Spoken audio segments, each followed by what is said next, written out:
फिर डेप्रिसिएशन की बात करूं तो डेप्रिसिएशन में देखो भी अलग अलग टाइप के हैं। तो सम भी ऐसे कि कोई ऑप्शन नहीं, कुछ नहीं, 5 टॉपिक लिख दिए हैं, मैं जाऊंगा, मैं इसको देख लेता हूं, बस पूरी वीडियो देखने की जरूरत है, ये चीज मत करना। हेलो दोस्तों, अगर आप एक 12th कॉमर्स के स्टूडेंट हो तो ये वीडियो आपके लिए एक जैकपॉट होने वाली है। यहाँ दोस्तों आज हम बात करने वाले हैं introduction to partnership and partnership final accounts, जिसकी वेटेज हमारे बोर्ड एग्जामिनेशन में होती है 16 मार्क्स की, जिसमें से 4 मार्क्स के हमारे ऑब्जेक्टिव्स आते हैं और बाकी के जो 12 मार्क्स होते हैं उस पे प्योरली सम आते हैं। और सम भी ऐसे कि कोई ऑप्शन नहीं, कुछ नहीं, अटेम्प्ट करना है तो करो, नहीं करोगे तो सीधा सीधा सीधा 12 मार्क्स आपके कट जाएंगे।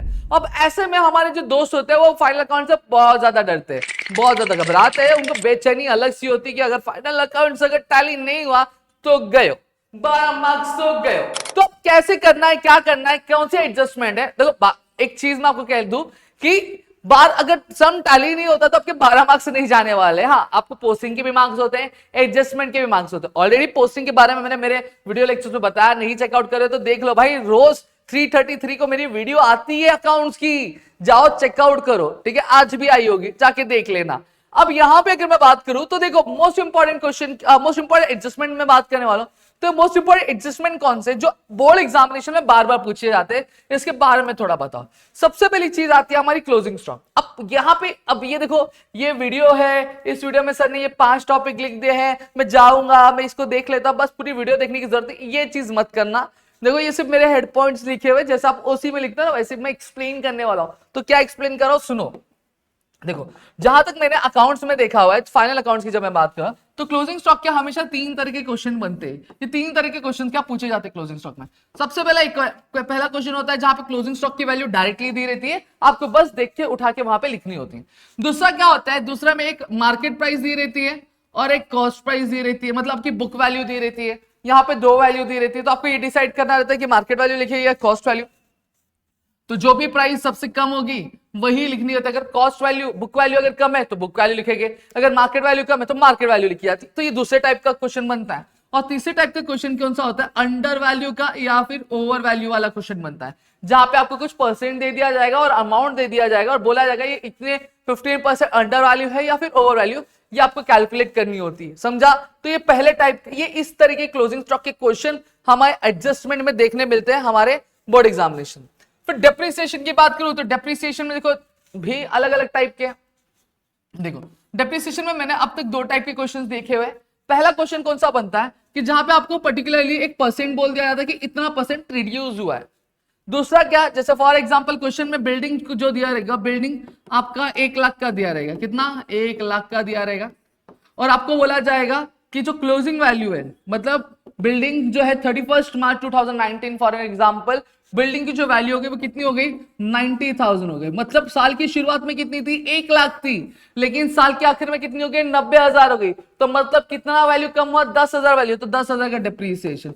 तो इस तरीके से भी आपका डिप्रिसिएशन का क्वेश्चन बनता है। तो ये आपका डिप्रिसिएशन वाला क्वेश्चन का हो गया। फिर तीसरा क्या आता है, आउटस्टैंडिंग।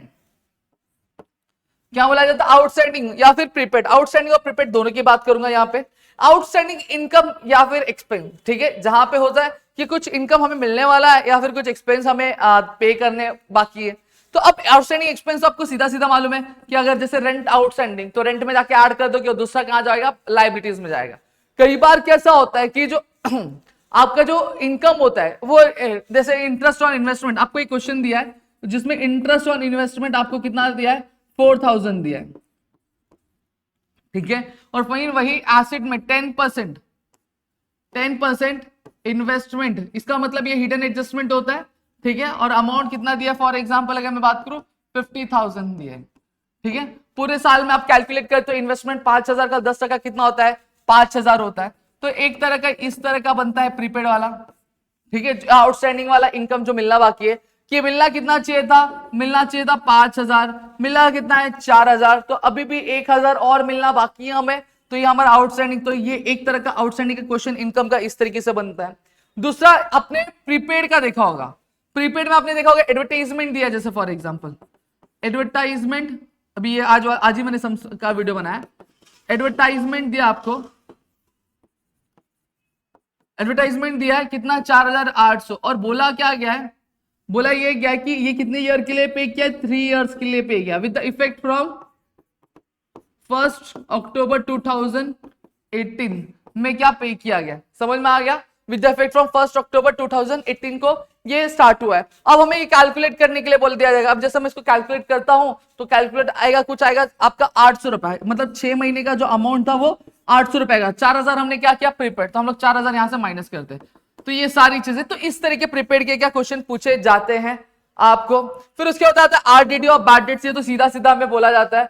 बैड डेट्स का थोड़ा घुमा के दे दिया जाएगा कि mister Patil, one of our client, was unable to pay his due of ₹500 due to insolvency. तो वो एक हमारा न्यू बैड डेट्स हमें समझना रहता है। तो ये एक क्वेश्चन है जो बन के आता है। फिर पांचवा क्वेश्चन कौन सा बनता है, गुड्स का। Goods uninsured lost by fire, ठीक है। Goods lost by theft, goods were distributed as free sample, goods were withdrawn by the owner Mangesh और Mitesh for his personal use.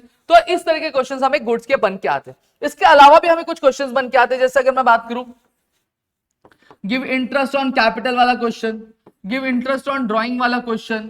फिर उसके बाद अगर मैं बात करूं सैलरी पार्टनर को देनी या फिर कमीशन देना है पार्टनर को, ये भी एक क्वेश्चन बन के आता है। लेकिन मेजोरिटी जो हमेशा हमें देखने मिलता है वो ये वाले भी क्वेश्चंस रहते हैं। फिर उसके बाद give 1%, give some percent on 1% commission on gross profit to the partners, ये एक हमारा क्वेश्चन हमें दिखाई देता है। तो इस तरह के क्वेश्चंस हमें हमारे बोर्ड एग्जामिनेशन में देखने मिलते हैं। तो यहाँ पे मैंने आपको दिया है कि अगर आप पहले तो ये वाले जो एडजस्टमेंट्स है इनकी प्रैक्टिस बहुत अच्छे से कर लो कि ये जो एडजस्टमेंट है ये हमें रिपीटेटिवली देखने मिलते हैं। फिर उसके बाद ये वाले एडजस्टमेंट्स आपको देखने हैं, ठीक है। तो मेरे ख्याल से आपको यहाँ पे चीजें क्लियर हो गई। Still if you have any doubt please do let me in the comment section. और अगर ऐसी और वीडियोस आते हैं तो फटाफट से कमेंट जरूर कर देना। मिलते हैं अगले वीडियो में, तब तक के लिए घर पे रहो सुरक्षित, अपना ध्यान रखना दोस्तों। जय हिंद दोस्तों।